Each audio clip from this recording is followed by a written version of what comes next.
بسم اللہ الرحمن الرحیم۔ دروس البلاغہ کا الباب الاول فی الخبر والانشاء ہے۔ سبق نمبر 8 میں خوش آمدید۔ آج کے سبق میں ہم نہیں کا حقیقی اور مجازی معنی پڑھیں گے۔ عبارت دیکھ لیں۔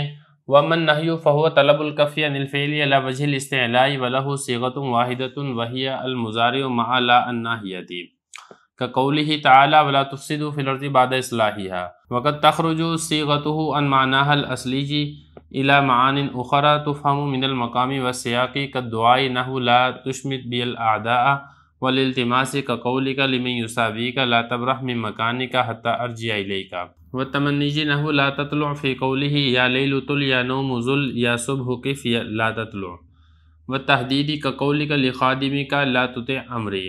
ترجمہ دیکھ لیں۔ اور بہرحال نہیں وہ فعل سے منع کرنے کو طلب کرنا ہوتا ہے استعلاء کے طریقے پہ، اور اس کا ایک صیغہ ہے اور وہ فعل مضارع ہے لا ناہیہ کے ساتھ، جیسے کہ اللہ تعالیٰ کا فرمان ہے لا تفسدوا فی الارض بعد اصلاحها۔ اور کبھی اس کا صیغہ اپنے اصلی معنی سے دیگر معنی کی طرف بھی نکلتا ہے جس کو مقام اور سیاق سے سمجھا جاتا ہے، جیسے کہ دعا، جیسے لا تشمت بی الاعداء، اور التماس درخواست کرنا، جیسے کہ تیرا قول اس شخص کو جو تیرے برابر ہو، لا تبرح من مکانک حتی ارجع الیک۔ اور تمنی کے لیے استعمال ہوتا ہے، جیسے کہ لا تطلع شاعر کے اس قول میں یا لیل طل یا نوم زل یا صبح کف لا تطلع۔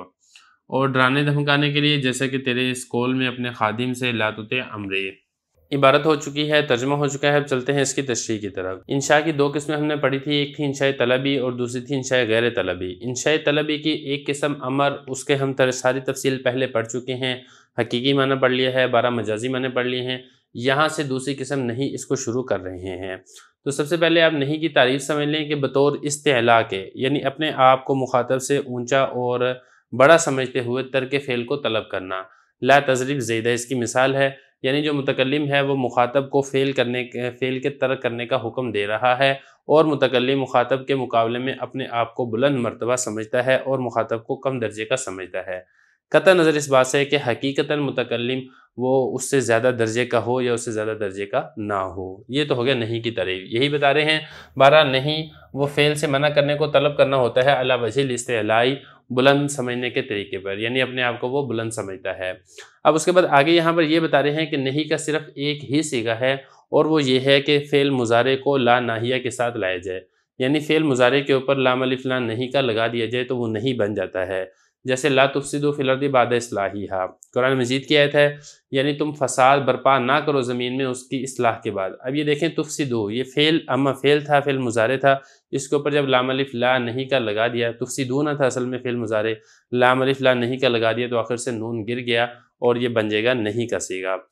یہ اسی طریقے سے اللہ رب العزت کا ارشاد ہے یا ایھا الذین آمنوا لا تقتلوا الصید وانتم حرم۔ اب یہاں پر بھی دیکھیں ایسے ہی تھا، تقتلون تھا مضارع تھا، جب شروع میں لام الف لام نہیں کا لگا دیا تو آخر سے نون گرا دیا تو یہ بن جائے گا نہیں کا صیغہ۔ یا اسی طریقے سے ایک اور بھی آتا ہے لا تقربوا مال الیتیم الا باللتی ہی احسن، یہاں پر بھی ایسے یہ تقربون تھا، لام الف لام نہیں کا لگا دیا تو پھر یہ بن جائے گا نہیں کا صیغہ۔ تو فعل مضارع ہی ہوتا ہے، اس کے شروع میں لام الف لام نہیں کا لگا کے اس کو نہیں کا صیغہ بنا دیا جاتا ہے۔ دیکھیں ذرا یہی بتا رہے ہیں وَلَهُ صِيغَةٌ وَاحِدَةٌ، نہیں کا ایک ہی صیغہ ہے، وہ مضارع کا صیغہ ہوتا ہے مع لا الناہیہ، لا ناہیہ کے ساتھ، یعنی وہ لا جو ناہی منع کرنے کے لیے آتا ہے، جیسے کہ اللہ تعالیٰ کا فرمان ہے لا تفسدوا فی الارض بعد اصلاحها وقد تخرج صیغته عن معناها الاصلی الى معان اخر تفهم من المقام والسیاق۔ اگلا مسئلہ دیکھیں، جس طریقے سے ہم نے امر کے بارے میں پڑھا تھا کہ امر کا ایک حقیقی معنی ہے اور 12 مجازی معنی ہیں، تو کبھی کبھی امر اپنے حقیقی معنی یعنی حکم دینے سے ہٹ کر مجازی معنی میں سے کسی معنی کے لیے استعمال ہوتا ہے۔ وہ کب استعمال ہوتا ہے وہ بھی آپ کو میں نے بتا دیا تھا کہ سیاق و سباق دے کے جو مقام ہے، جو حالت ہے، وہ اس بات کا تقاضا کرتی ہے کہ امر حقیقی معنی میں استعمال نہ ہو۔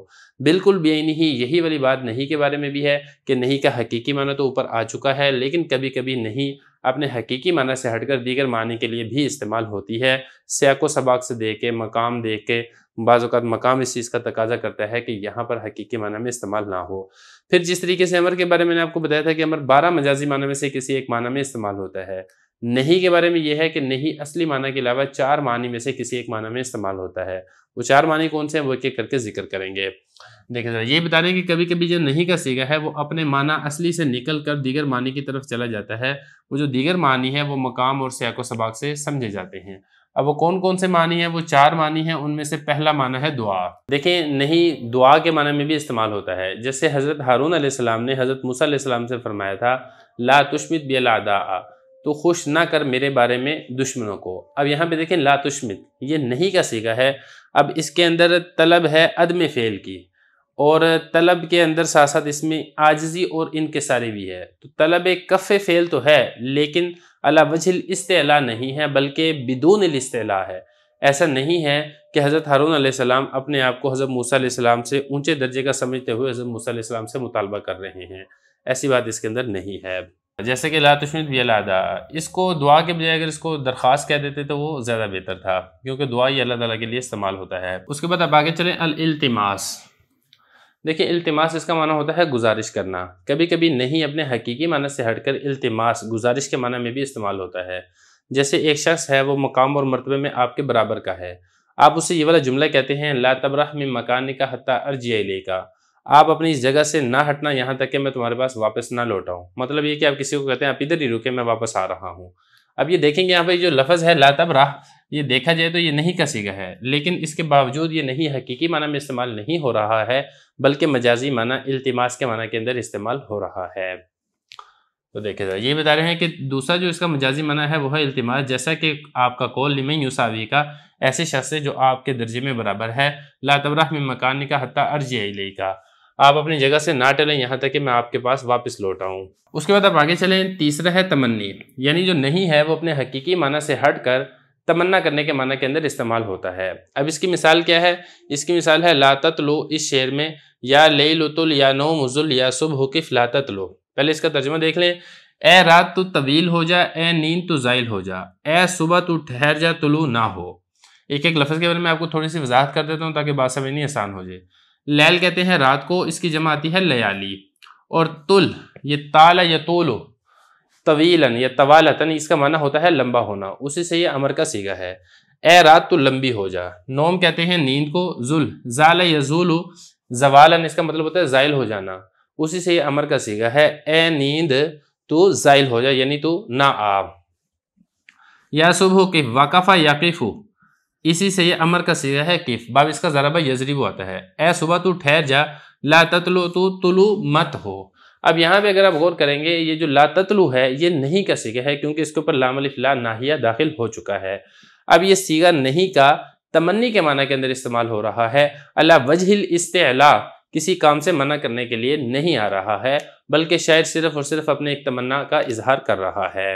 اور اسی طریقے سے جو چوتھا معنی ہے مجازی معنی وہ ہے تہدید۔ تہدید کا مطلب ہوتا ہے ڈرانا دھمکانا، یعنی جو نہیں ہے وہ اپنے حقیقی معنی علی وجہ الاستعلاء، کسی کام سے منع کرنے کے لیے نہیں آ رہا ہو بلکہ صرف ڈرانے اور دھمکانے کے معنی میں استعمال ہو رہا ہے۔